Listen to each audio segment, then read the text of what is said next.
Hey, what is going on with y'all, man? It is Black Balloon, and I'm coming back with another video, so y'all already know what's going on. Alright, y'all. Now, today we are gonna do an updated video on Young Dolph's murder, right? Now, y'all know in the past, I covered Young Dolph's death pretty extensive. There were a lot of different theories surrounding his death, you know, whether or not he was a sacrifice, whether or not he sacrificed himself, as he said in one of his own songs, if I sacrifice myself, will I go to hell? So, since this happened, man, it's been, regardless, a very deep story. Now that the case has gone to trial, it doesn't seem so deep at all. As far as like the evidence that's on camera of who actually did it. Now, what's very deep about the entire situation is all of the stuff that's happened behind the scenes that led up to Young Dolph being shot and killed in broad daylight at Makita's Cookies, and also Big Jook being murdered as well, who we all know to be Yo Gotti's brother. So in this video, thanks to a couple of people asking me to do a video on the trial, or just on the updated information, right?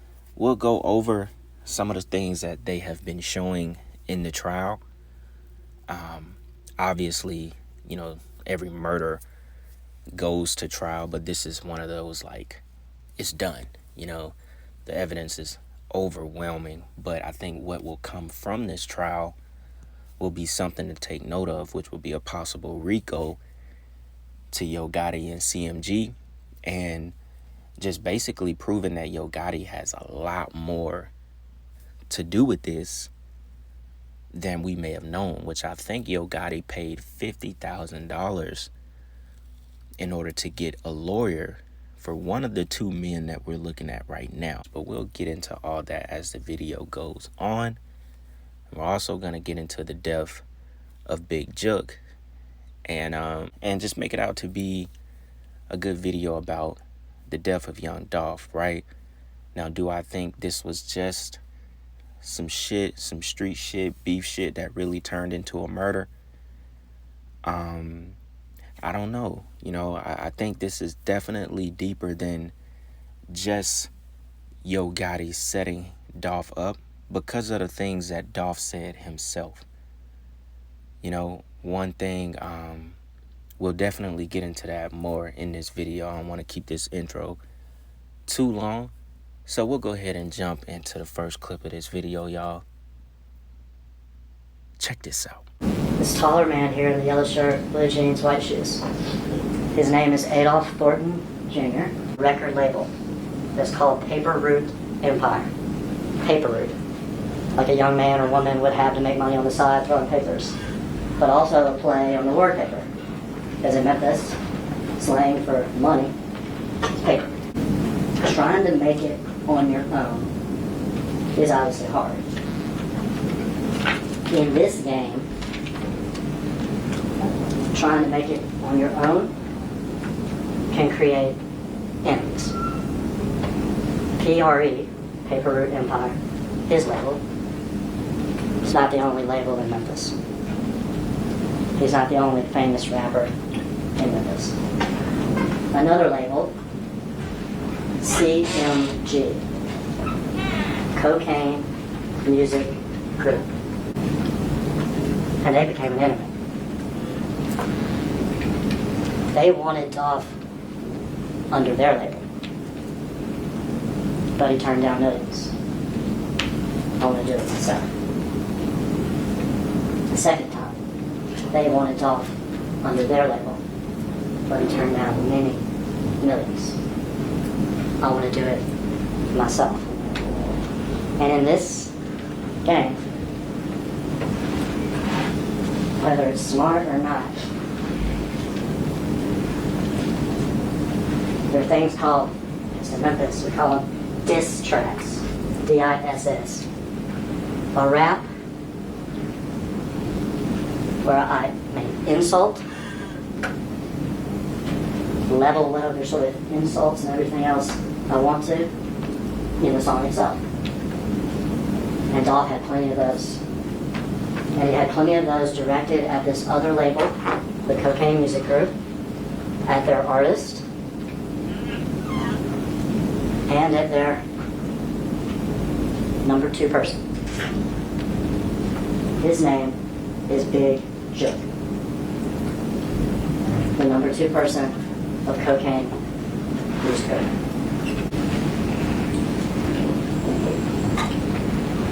Stop it there. This man here got out of the car with Dolph. That's his brother. His name's Marcus Thornton. His brother, his friend. This thing that we're about to watch has had a terrible impact on Marcus. As Marcus walks in this cookie store, he has a gun on his person, and he has another gun in the car. Dolph was well aware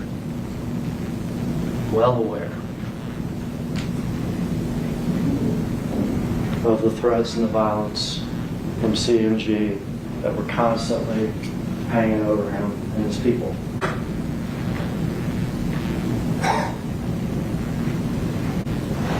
That car that just drove up came from this side of the parking lot. He had actually been following Dolph on the street. When Dolph turned in, it went up to this light where it got stopped for a few seconds and then came around. It's a white Mercedes. There's other pictures where you'll be able to see it more clearly. But it's a white Mercedes with back end damage back here on the back passenger side of the car. It's a stolen car. It's a stolen car that our defendant here, Justin Johnson, traded for one car for another at a gas station about 10 hours before this murder happened.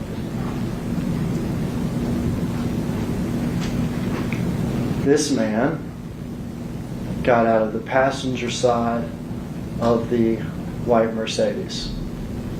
Door was still open. We saw him run to the parking lot. He's here with a large semi-automatic weapon. He's in a hoodie. He's got sweatpants, and he's got white shoes. We'll see a second man come out of the car too. Those 2 men that we're going to see come out of the car, they're going to gun Dolph down. He's inside the business. He has walked over to sort of where the bathrooms are in the business. He's as close as I am to y'all. There's the window, and he's getting shot through the window. Both of these men will shoot. This one in particular, it looks like he's never shot this type of gun before. It's because he probably hadn't. The second man out of the car who's driving is our defendant, Justin Johnson. Neither one of these men are professional hitmen. If it looks like they don't take tactical shooting stances, it's because they don't. Now, as I was editing and putting together some last things for this video, Justin Johnson, aka Straight Drop, was found guilty on all counts in the murder of young Dolph. Now, the case is obviously pretty cut and dry, since the other shooter basically told everything, and we're about to get into that when we get into the next clip. So basically my point of doing this video was, I wanted to go over some of the things that was said by the other shooter, a little bit of the opening statements from the very short trial of Justin Johnson. They were basically being tried separately, but the other guy, Cornelius, he was testifying against Johnson in his trial. So the other guy's going to face trial as well pretty soon. And I think Justin Johnson will be tried for conspiracy and another charge sometime in November. But right now he's officially guilty of murder, right? And so, I thought this would be a good video to basically go over some of the same things like I was just talking about in that video we did about Birmingham. Crash out dummies. We see guys like this do all kind of stuff all the time and throw their life away for the smallest amount of money, which if y'all haven't heard by now, you will be shocked how much they actually got paid to murder young Dolph.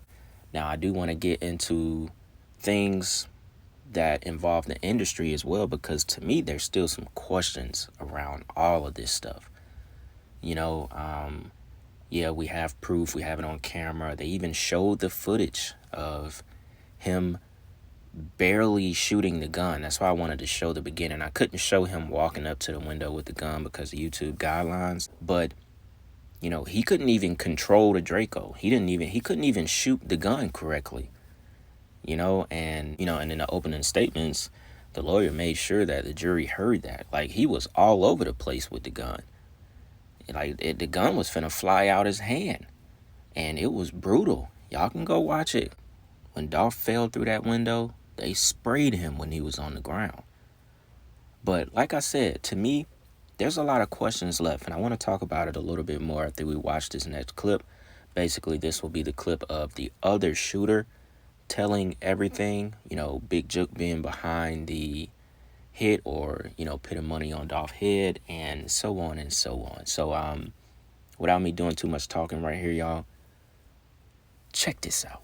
All right, so whose car is that? It's young Dolph's car. All right, and you say we, who saw this car? Me and Jessica. Well, let's back up then and tell me, how do you know Justin? Through Govan. All right, and who is Govan? Ananda Govan Quick. We know him by Quick. Okay, who is Quick? Associate. All right, you say associate. Is he younger or older than you? Older. What neighborhood does he hang out in? Orange Mountain. Does he live over there? Yes, sir, he did. Do you know what street his house is on? Bradley. You familiar with that street? Yes, sir. Did you ever buy drugs from Mr. Govan? Yes, I brought ecstasy pills. Okay, would he sell you ecstasy pills? You ever heard the term like old head? Nah. Okay. Would you consider him sort of a older criminal figure in the neighborhood? Yeah, I call him like a bro. Okay. Did you have another guy in that neighborhood you used to hang out with too? Yeah, Big Bobby. Big Bobby. Is that Bobby Carter? Bobby Carter, yes, sir.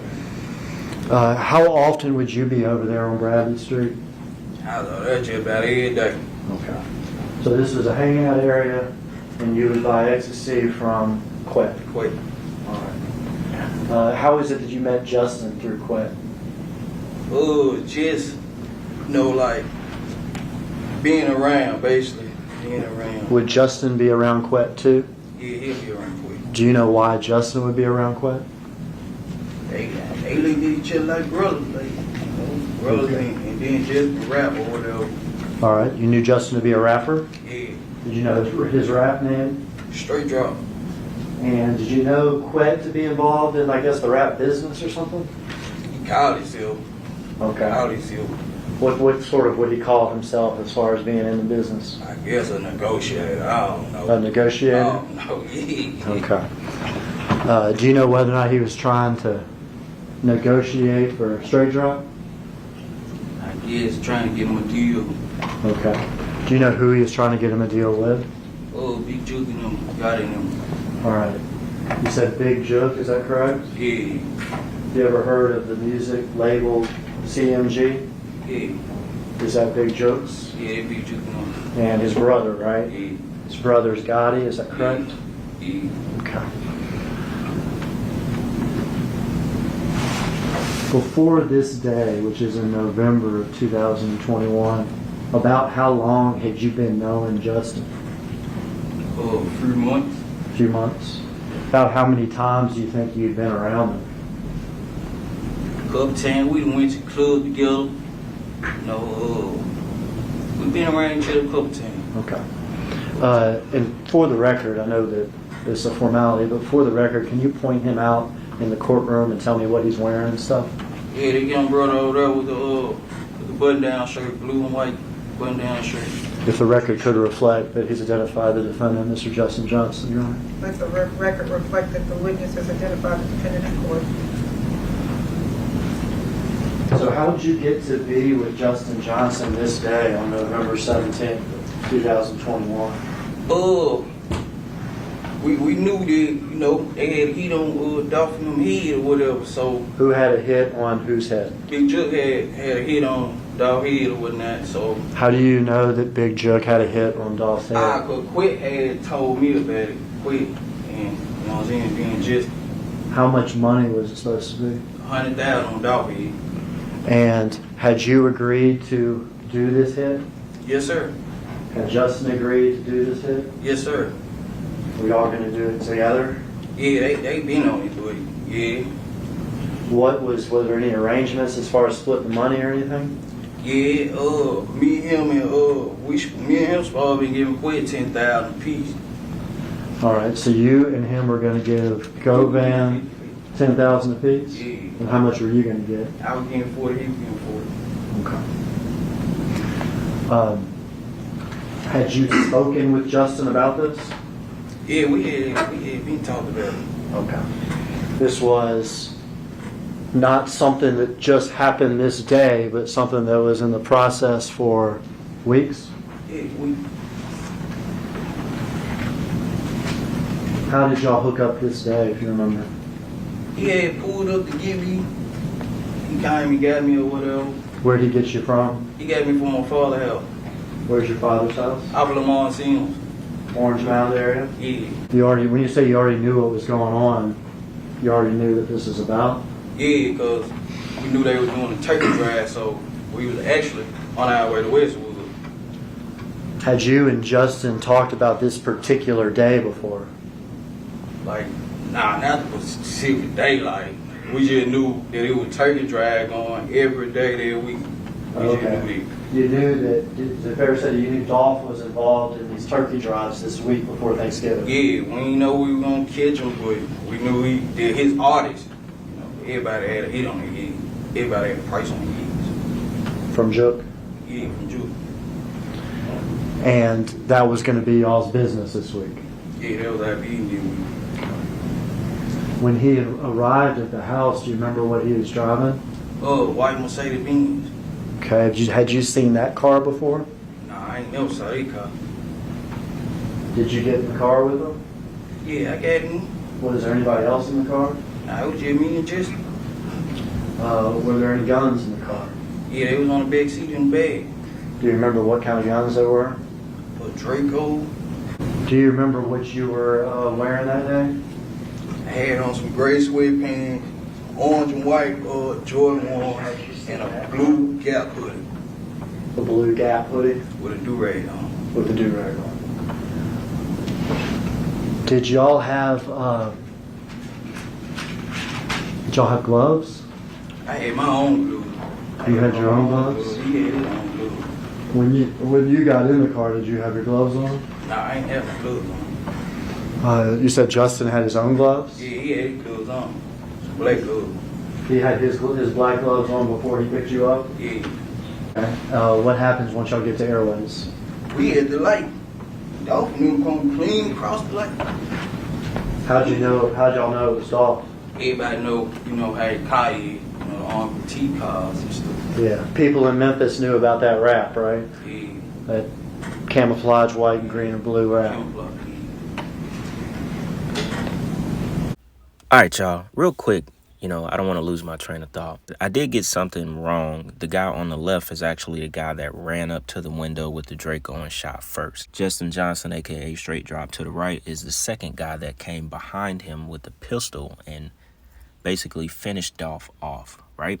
One thing I did notice about the story that the guy to the left, Cornelius, is telling as he's testifying is that it seems like Justin Johnson knew everything ahead of time. Obviously, he was a little bit more linked in. I'd never seen Cornelius before any of this stuff. Justin Johnson is the one that wanted to be the rapper. He's also the one that was pictured with Dolph at a show. He was behind Dolph while Dolph was performing. So, you know, obviously he was very close to the circles of Dolph at one time, and, you know, whatever happened, he also got pretty close with, or was trying to get a deal with CMG, because supposedly that's why he agreed to do it. He wanted to be a rapper. He wanted to get a rap deal, help fund his career, so on and so on, right? Cornelius, the guy on the left here, he said Justin Johnson was on the phone when they was in the car, and that he didn't know who he was talking to. He also said Justin Johnson picked him up with his gloves already on, and the Cornelius guy didn't have his gloves on yet. So it seemed like Justin Johnson knew exactly where they were about to go.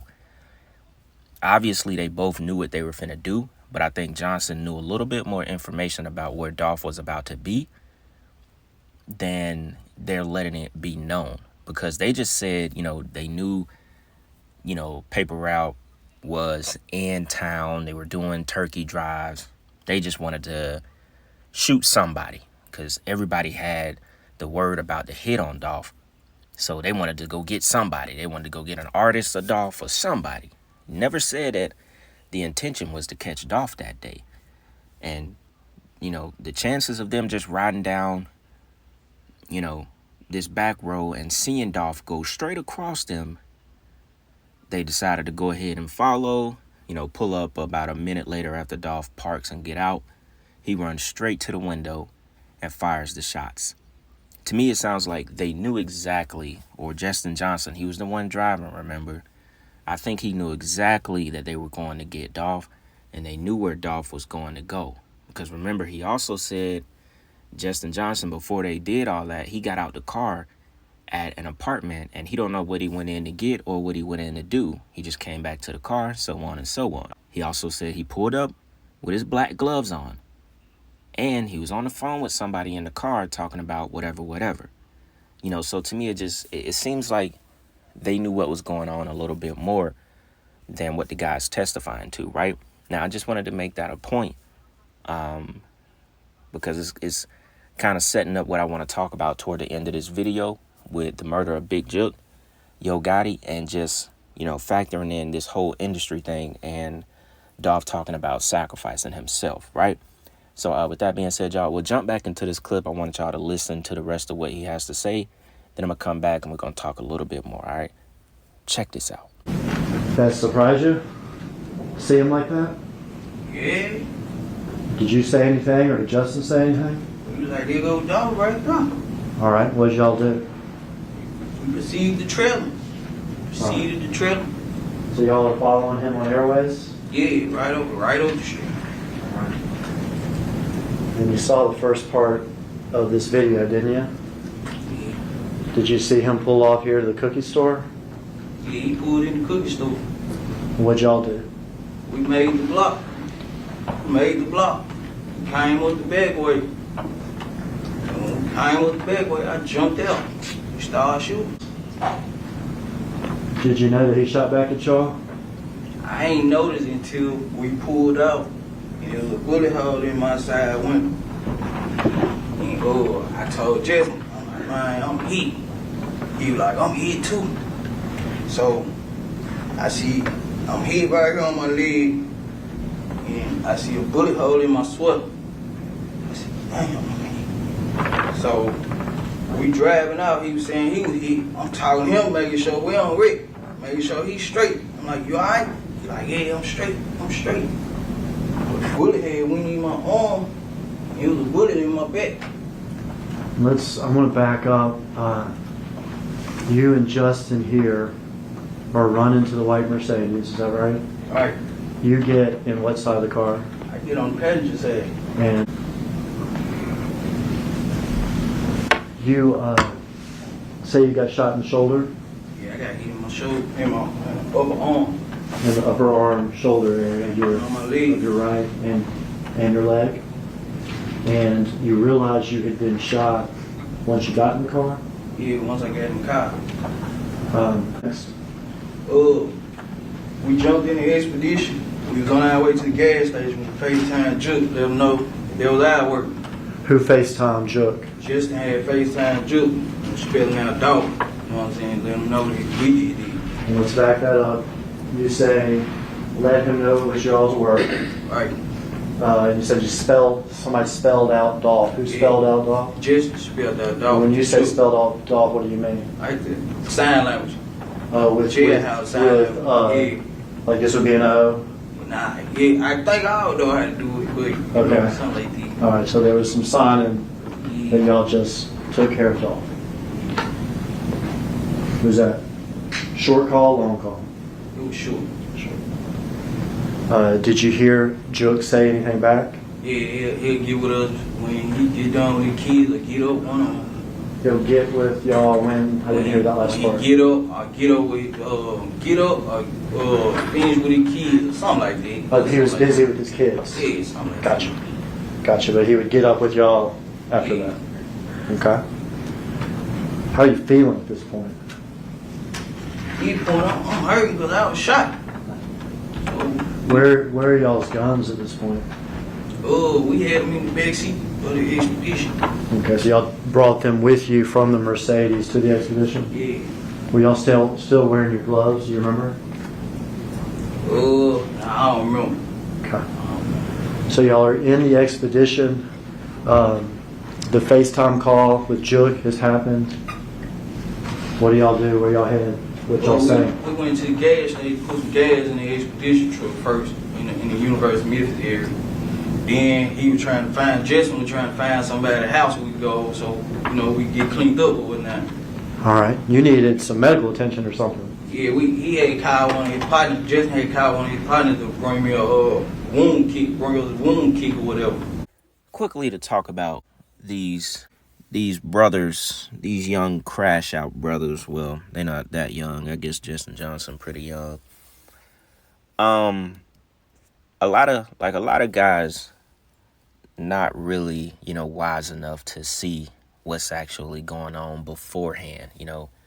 They act off emotion for some money. Now, the part you didn't hear in that testimony, before I cut it off, is that the hit was $4,000, right?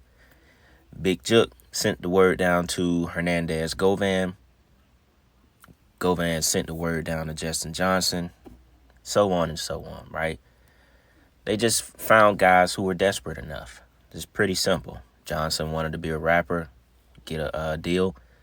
They knew he was desperate. They played on it. Cornelius Smith, regular old dude from the hood.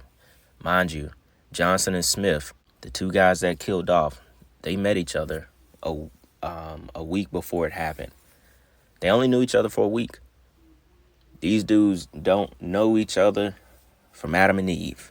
And they went on a drill together. And both thought that they were actually going to get paid. Y'all, they got $800 a piece.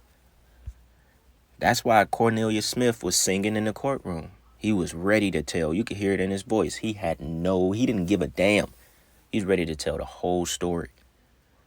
They only got $800.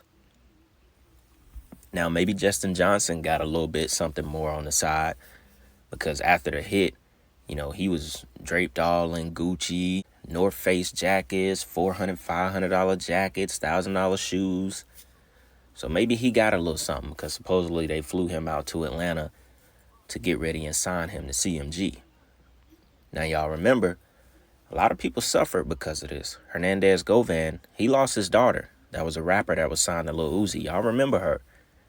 She got shot and killed. It might have been in Texas, I think. But she was shot and killed. More than likely, this was because of his involvement in the death of young Dolph. So that's why I said a lot of these guys don't realize you being used by bigger fish. Even Hernandez Govan. So this was easy for him.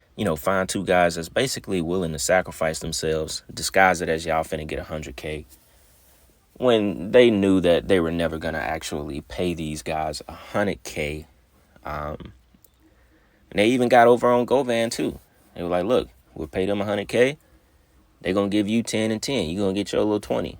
And none of it ever happened. Just classic, classic street shit. Gotti and Jook never had intentions on paying for this. Use 2 crash outs, and that's that, right? So just real quick, on November 17th, 2021, young Dolph was shot and killed inside Makita's. Dolph was 36 years old. Dolph had about 22 gunshot wounds scattered around his head, back, chin, neck, and arms, according to the autopsy report, right? Remember, Dolph was 36 years old. Now I want to get into a little bit more about the industry and ask y'all a couple of questions, just to make y'all think about what I'm seeing here, right? Now in January, Big Jook was shot and killed outside a Memphis, Tennessee restaurant. The January 13th murder of the 47-year-old appeared to be a targeted assassination-style killing. Though photos of a car believed to have been involved in the murder, which I think was like a white Ford Explorer, those photos were released immediately after the incident, but no suspects have been identified or charged in Mim's killing, which is Big Jook. Officials have not publicly stated they believe Big Jook's death is connected to young Dolph's death. So, what I instantly think about that is, Yo Gotti must have had Jook killed. Supposedly Gotti had just left, got up out of the town. I think he was getting on a jet, getting on a plane, whatever. And next thing you know, Jook gets shot and killed in the car. So Jook is the only one to get killed. So obviously the hit was for him. And it makes a lot of sense that Yo Gotti may have gotten his own brother killed. Check out this Instagram post the night before Big Jook was murdered. Eerie, right? He says, "They don't want to face you. They want to snake you. Stay alert to stay alive. Watch your back at all times. Put snakes on the plate and eat great." This was the night before he died. Very eerie, right? Could have been something he didn't see coming at all from his own brother. But it makes no sense that Gotti, got up out of there right before this happened. To me, Yo Gotti got his brother killed, so his brother never had a chance to testify, be pressured to involve Gotti, and, CMG even more than what they already are. Because the feds could have more stuff that we just don't know right now, and they compiling the case. So I guess until we find out more information, it's just whatever you want to believe. Somebody got get back because they knew Jook put the hit out on Dolph, and boom, they pulled up, shot and killed him. That's what he deserved, right? Or it's something a little bit more sinister, where Yo Gotti had his own brother killed in order to protect himself a little bit more. Because remember, Gotti tied in with Roc Nation and Jay-Z. They can easily set this kind of stuff up. Gotti may not ever face any kind of consequences. Not sure right now. We'll see. Things may come out on the other side of this that implicate him a little bit more, other than him, or someone from CMG paying for the lawyer for Straight Drop or Cornelius. I can't remember which one it was, but supposedly someone from CMG paid $50,000 for, I think, Straight Drop's lawyer, right? I'm sure it was Straight Drop. And remember, he's already found guilty, going to prison for life, right? Now, in that song, Talking to My Scale, which is off of Paper Route Illuminati, that Dolph put out, I want to know, and I want y'all to answer this question as well. Why did Dolph take such a drastic turn when it comes to the symbolism of the one-eyed God and the Illuminati?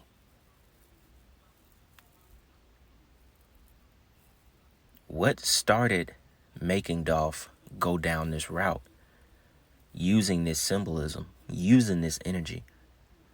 A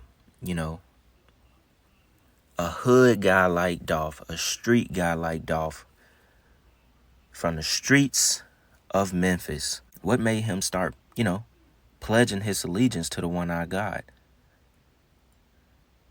Why did he start a song off saying, "If I sacrifice myself, will I go to hell"? Why would he do that? And this is on the album the same year that he died. I think he had his masters, but I think his distribution deal was through Empire. So regardless of this trial I feel like this was something darker as well. But I don't, I really want to know why Dolph started using this symbolism.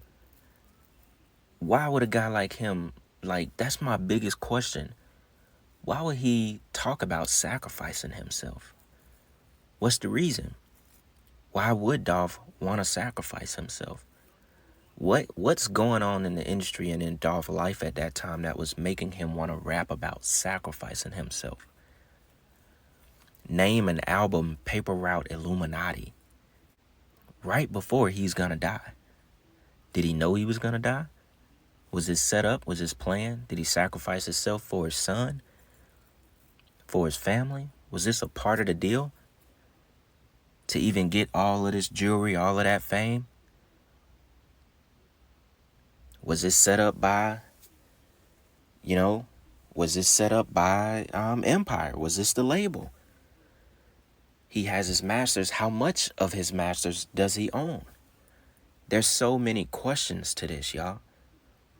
And 99% of me still don't believe that this was just a regular, beef between Gotti and CMG and Dolph since 2014 because he refused to sign 2 deals that were offered to him for multi-million dollars and a couple of diss songs. It just seemed like they were trying to kill Dolph more than anything. Damn near, and he was trying to kill Gotti. Gotti using Black Youngster for all his shit. But think about that. I want y'all to think about that. There had to be something deeper going on. And these pictures, this symbolism that he started to use, tells us that there was something deeper going on, y'all. I believe this was a lot darker. And Justin Johnson and Cornelius, they were used. They were pawns in this, this wicked industry, this wicked game. Undoubtedly, that is Dolph getting shot and killed. Unless he went in that store and somebody else with a yellow shirt got shot and killed and Dolph just gone somewhere. But this right here tells me something deeper and darker was going on, y'all. Ask yourself, why would Dolph start this Illuminati stuff at the tail end of his life? Why is he talking about sacrificing himself, and would he go to hell if he do so? All right, y'all, so I'm going to go ahead and end the video right there, man. I definitely would like to know what y'all think in these comments. I know a lot of us think similar on these topics, but, it's always great to hear y'all opinions. So, yeah, man, I mean, there's more stuff to cover with this if y'all want, with the trial. Y'all let me know if y'all want a part 2. We could go over a few more things, try to dig in a little bit deeper. But yeah, man, anything else y'all want to see on the channel, be sure to let me know, and we'll get it done. So with that being said, y'all, hope y'all enjoyed that video. It's Black Balloon, and I'm gonna see y'all soon. I'm out.